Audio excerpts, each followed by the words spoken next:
Hello everyone. Our zone around which presentation revolves is Egypt. Here we have the contents. First of contents is the location. According to the world map, it lies on the Tropic of Cancer and passes between latitude 22 and 36.31 north and between longitude 24 and 37 east of Greenwich. For the relative location, it's located in northeast Africa, bordered by Libya, Sudan, and Palestine, and Red Sea to the east, Mediterranean Sea to the north. Second is the climate zone. According to Köppen-Geiger's climate classification, Egypt is categorized into 3 climate zones: BCH, BWH, BWK, according to picture C. As a result of this classification, BWH is the most swept for Egypt, as we can see in picture A in red. 3. Climate. This zone is characterized by the scarcity of rainfall, the abundance of sunshine, a certain amount of rain in winter only on the northern coast, aridity and clear skies being common in most low-latitude deserts. Dust storms are common during the afternoon. The picture shows the annual rainfall and the rainstorm events in red. Temperatures. Temperatures are milder on the north coast. They gradually get warmer as you go south.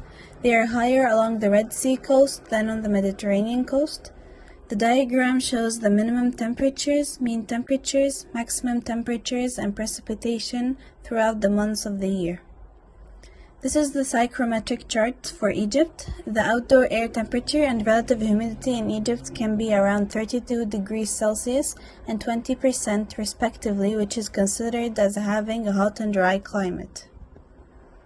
There are multiple ways to deal with the climate to achieve thermal comfort in hot arid zone. One of the best ways in dealing with climate is opening areas. It is classified as a courtyard and takhtabush. The advantage of courtyard not only acoustical and visual, but also it helps in maintaining cool indoor temperatures. In the evening, the warm air of the courtyard that was heated directly by the sun indirectly and indirectly by the warm buildings rises and is replaced by the cool night air from above. So it accumulates in the courtyard into the surrounding rooms, cooling them. It's a cycle that keeps repeating again in the morning. Another example of open areas is the takhtabush. It's a covered area at the ground level located between the courtyard and the back garden, which ensure a steady flow of air by convection. The heated air rising in the back garden draws cool air from the courtyard through the takhtabush, creating a steady, cool breeze. Ventilation devices. 1. The Malkaf. The Malkaf is a wind catcher. It captures the cooler and stronger wind from upper boundary layers. Under the pressure difference effect, it blows the air down inside the building, as we can see in the diagram.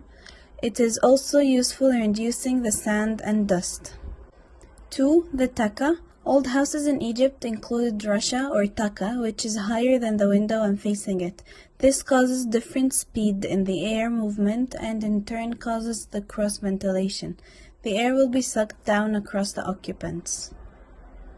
3. Window size, location, and details. Small windows with total area of about 5 to 10% of the floor area are commonly used. However, large windows can be provided with insulated controllable shutters and screens to prevent insects in certain periods. Shading devices is classified to fixed shading devices and movable. As demonstrated in the first diagram, shading devices are placed to block the solar radiation in the summer season and to allow the solar radiation in the winter season according to their size and position. Another fixed shading device is mashrabiyya. This is a cantilevered space with a lattice opening where small water were placed to be cooled by the evaporation effect as air moved through the opening. The mashrabiyya can do 5 functions according to its design: controlling the passages of light and control the airflow, reduce the temperature of the air current, increase the humidity of the air current, and control the price.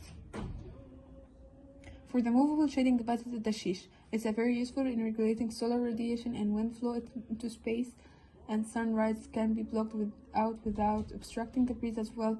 As the diagram shows, slats are placed according to their direction of the wind and sunlight. Buildings exterior.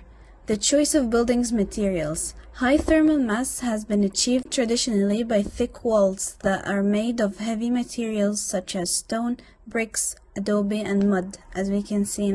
The color of the building's envelope. Light colors of envelope can reduce the heat gain significantly. However, the light color and the lack of vegetation can cause the problem of the glare. By using different types of projection elements, it can reduce the glare as they are the most exposed elements to the outside. Buildings' exterior can be also domes and vaults. They have multiple advantages.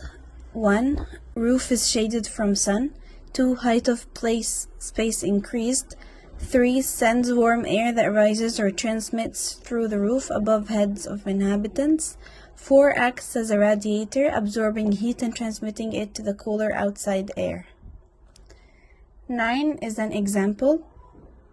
It is the Halawa House. It is located in Agami, Egypt. The project was completed by Adel Abdelwahid Al-Wakil and was among the first recipients of the Aga Khan Awards for Architecture in 1980. As we can see, the Halawa House has multiple features of vernacular architecture in Egypt, like the Mashrabiyya and the courtyard. To be continued with the examples, there is a wooden lattice screen as an external layer of the windows, and shish taka, domes and vaults and fura. Here we have the plans of both floors of Halawa House. The sun path diagram for the vernacular building, as we can see in the video.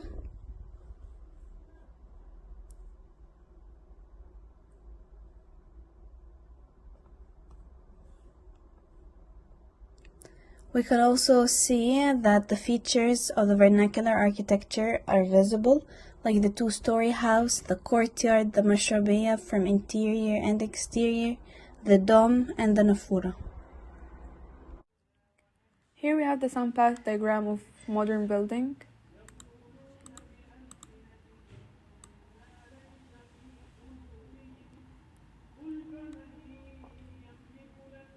It shows you how the shadow of the building differs according to the sun rays. The model building differs from the vernacular one, it being an apartment building with floors and flat roof instead of the circular dome, terrace instead of courtyard, and windows instead of mashrabiyya.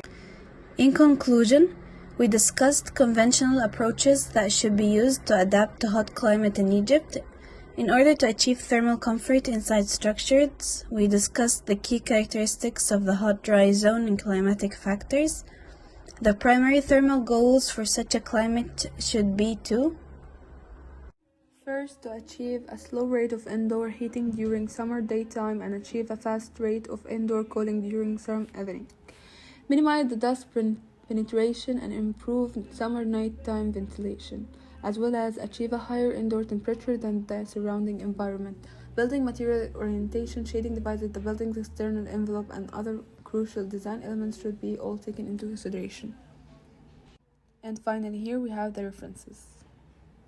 Thank you.